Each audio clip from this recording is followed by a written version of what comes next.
Well, hello. Thank you for joining me. These are the announcements for the Tomorrow River Lutheran Parish for February 27th, 2022. For those of you scoring at home, it is Transfiguration Sunday. It's a Sunday of grace, a Sunday of joy, and I am glad that you and I are connected, that we together have been tasked to do God's work in this place, in this time. So, a few announcements. I'm making this video on Thursday night. And there are rumors that tomorrow, Friday, the CDC is going to dramatically change their mask mandates and their recommendations for who needs to wear a mask under what circumstances. But I'm not prescient. I don't know what they're going to say, and then, I don't make all the decisions around here. I work cooperatively with the church councils. So for this coming Sunday, the 27th, we're going to keep our policies that we've been living under, where people who come to the in-person, indoor services at Peace at 8:30 or Nelsonville at 10:15, we're requesting that you wear that mask. I know some of you hate it. Remember, it's a way that we take care of the vulnerable in our midst, and that we show solidarity with the frontline healthcare workers in this place. There are still people dying of this thing. The hospitals continue to be short-staffed and in some cases overwhelmed. People requiring other kinds of care have trouble getting beds. It's still something of a mess. And by God's grace, it seems to be resolving. And that the God who calls us together is creating a path for us to be together in many ways like we were before all this started. And so one more week, and then you'll get something from councils, and depending what the CDC says tomorrow, maybe we can relax our masking policies. And those of you who found it particularly odious can find other ways to show solidarity with healthcare workers and to care for the vulnerable in a way that's a little less troubling for you. Wouldn't that be outstanding? So one more week, and then we'll have at least new information for you, if not changes, but I, like you, am hoping for changes. There's something else you need to know. A number of the pastors in the area have been hacked. To the best of my knowledge, I have not been, and Pastor Gretchen has not been. But a number of our colleagues have.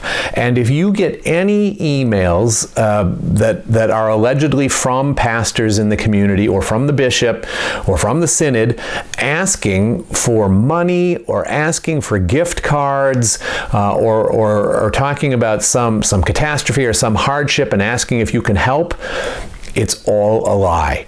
If you have questions, give me a call, and I'll call this pastor personally, and we'll get to the bottom of it. But I know that you're kind-hearted and that you want to care for me and for my colleagues, and I appreciate that no end. But this is not the time, and this is not the way. All you would be doing would be enriching criminals. So delete and keep moving. The prayer list. On top of the prayer list, it's always on the top right corner of the website. You can find it all the time. Again, this is Thursday that we're doing this, and I have on the prayer list, on the printed and on the website, that Gordy S. continues to be hospitalized. He was released this morning, thanks be to God. So Gordy is home. Diane and he are figuring out, how to continue his rehabilitation and his healing. But we are grateful for God's healing there. There's a woman named Mary Ann who is recovering from breast cancer surgery. And as we've been talking about for the last couple of weeks, there's a woman connected to the parish who has suffered a massive stroke. The rest of the names you have seen before. They are precious to God and to this congregation, these congregations. And so I continue to invite you to be praying for them. Local folks, you know who all these folks are. And if you don't, again, call me, call the church office, call Pastor Gretchen, and we will bring you up to speed to the full limits of confidentiality that's been requested from these folks. But your prayers are precious, and I invite you to keep doing them. Sunday school's back on. Your kids can go to either Sunday school, either at Peace or at Nelsonville. At Peace, it's at 9. At Nelsonville, it's at 9:30. We're still doing online videos. We'll send snail mail or email of the lessons to any kid anywhere in the world that wants to be part of it. So just let us know. If you're getting the mailings and you don't need them anymore, call us, email us, text me, because why would we waste the postage? If you're not getting it and you want it, depending on where you live, we'll set it up either snail mail or email, and we'll get that to you. There are a whole bunch of other announcements below this video, but let me just give you a couple more highlights. Not that the others aren't important, but we've covered many of them many times.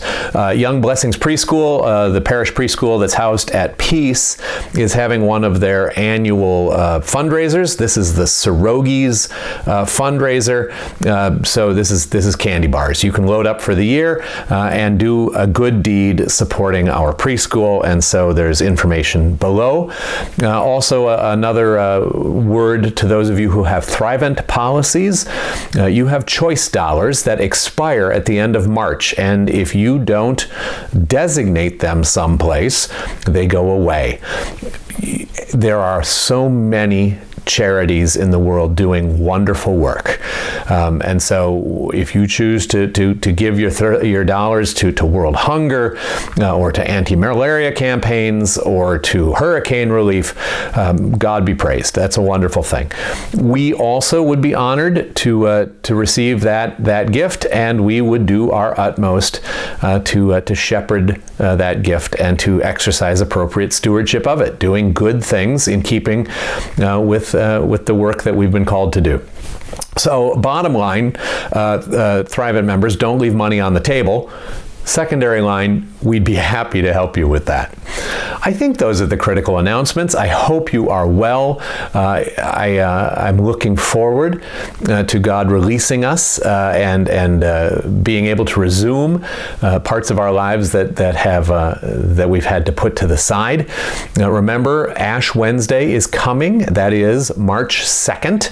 There'll be services at Peace at 10:30 in the morning and 7 o'clock at night. And again, I'm not free at this moment, and I don't have the power at this moment to tell you what the rules will be. So at the moment, assume that it's masking requested. But if we come to something else, if the CDC comes to something else between now and then, we'll be happy to announce at those services what the new rules are. So, may God bless you. May God prepare your hearts and your minds for the season of Lent, a penitential season in which we remember our need for the Lord, our need for forgiveness. When we celebrate His grace, we celebrate His forgiveness. And I look forward to seeing you in worship. Be well. Bye-bye.